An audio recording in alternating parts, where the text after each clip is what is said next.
We are all busy, but how productive are we? Best-selling author Chuck Bolton joins me. He's going to tell us how we can move from the busy part into the productive part. Thank you for joining me. Diana, my pleasure. Thank you for having me. Now, your book found, in the research that you found out with your book, is that people say, they're telling you, they're not as productive as they want to be. And you found out big time. They aren't. You know, people are so distracted. There's so much information flowing their way.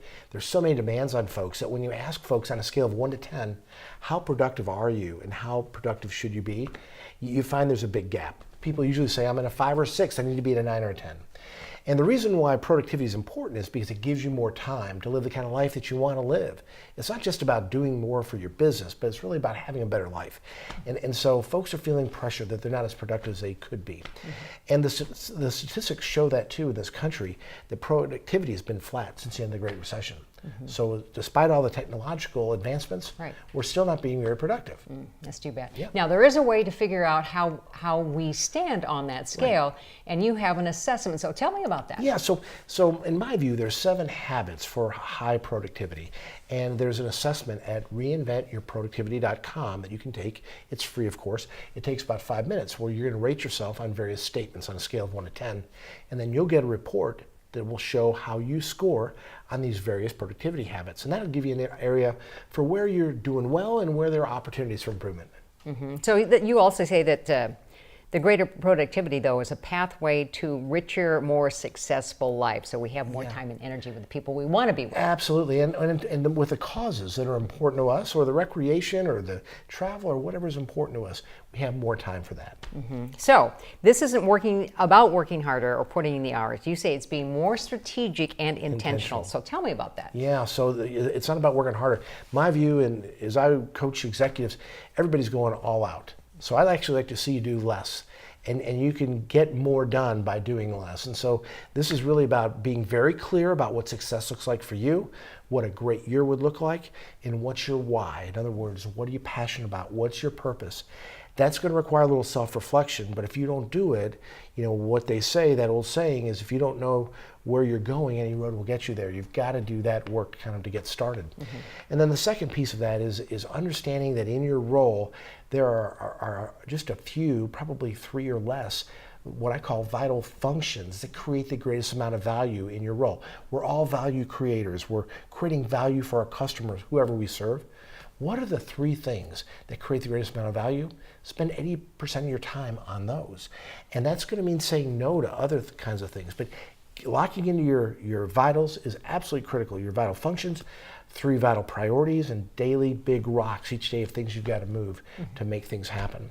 So when you're talking about these big rocks, you're talking about your big, you've taken your why, and now you've divided it into 3 things. You're breaking it up. You're moving these big rocks. That's right. You know, and you're kind of chunking down these priorities into what I call big rocks. And every day you work on a couple of big rocks that create the greatest amount of value. All right, tell me about sprints, because then that has to do with these areas that you've chosen that you're going to spend your time in. Right. So in order to take this from the abstract into something concrete, we've got to plan, focus, and execute. And to do that, we've got to plan our time around slots and time slot, or what I call sprint, for periods of 50 minutes or so, where we have absolutely undistracted focus on the key initiative that we're working on.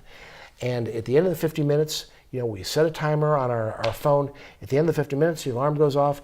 We take some time to get up, walk around, relax, get some water, maybe do a little meditation, a little breathing, do something, because that focus is tough to do. But if we do 2 to 3 sprints a day, dedicated sprints on our big rocks, on our vital few priorities, your productivity is going to go through the roof. Because the reality is most people are so distracted and they're multitasking, they're just not getting things done. Or they're doing shallow and easy work versus the more deeper work that's more proactive. And that's where the value is created. So you want to differentiate yourself.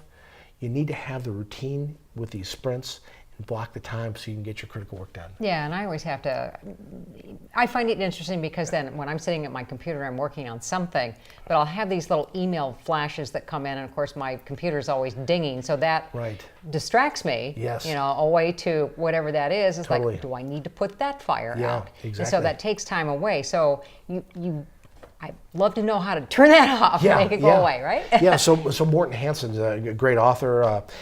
He has got a computer that only has Microsoft Word on it, no internet connection. And so when he's writing, he only has that. Now, we all don't have the luxury of doing that, but the point is we have to remove the distractions. So during those 50-minute sprints, no social media, don't answer the phone. Don't have the TV on in the background. Don't check social media. Don't do those things that tempt you, that rob you from your productivity. Now, I have to laugh because as a news person all these years, I've done all of what you just said not to do, because we always have like an eyeball on our screen. We have an ear listening to what's happening coming in. That's right. And of course, all the rest of the stuff in case we don't miss anything. But now that I'm in a position of being my own businesswoman and working, it's like I need to get really strategically organized with my time. That's right. That's right. You've got critical things that are going to move your business forward, and you don't have to be quite so reactive and kind of know everything that's going on as a newscaster might, or a stockbroker may need, or something like that. Exactly. Okay, so what's your number one tip to be more productive? Yeah, so the number one tip would be to choose your vitals and then supplement that by planning, focus, and executing. And what I mean by that is that every month, we're going to put together a plan of what we want to accomplish that month. We break that down weekly. I do it on Sunday nights, what I'm going to get done that week, and then each day I put my plan together. This isn't rocket science, but it's a great discipline, and few of us have this discipline anymore. I also recommend that you create a morning routine and an evening routine. As crazy as the day is, we typically have the first hour of the day to spend the way we want, and so that's a great way to start that day for success. And we have the last hour to kind of close it too. And so there are things you can do. I talk about in the book around developing this productivity routine, incorporating the first and last hour of the day. And you really do look at gratitude. That kicks your day off. It is. So I get up, and the first thing I do is I write down the 3 things I'm most grateful for that have occurred in the last 24 hours, the people that I've interacted with that I'm grateful for, or maybe what I'm looking forward to that day. And it puts me in a happy mindset, and happier people are more productive. And happiness is a choice, and we can engineer upwards of 40% of our happiness. And gratitude has been shown to raise your happiness by 25 to 30%. So by doing that, it sets me in a good mode. And by doing it day after day, week after week, month after month, it's just a great way to start the day. All right, so how do we find out find your book? Well, you can find it at the world's largest bookstore. That's Amazon, of course. It's ReInvent Your Productivity, 7 habits for high performance in a crazy world. And you also have a Kindle version as well. There's a Kindle version, there's a physical version, and by all means, go to reinventyourproductivity.com and take that free assessment to see where you need to become more productive. All right, thank you, Chuck, for joining us. I really appreciate it. My pleasure. Thank you for having me.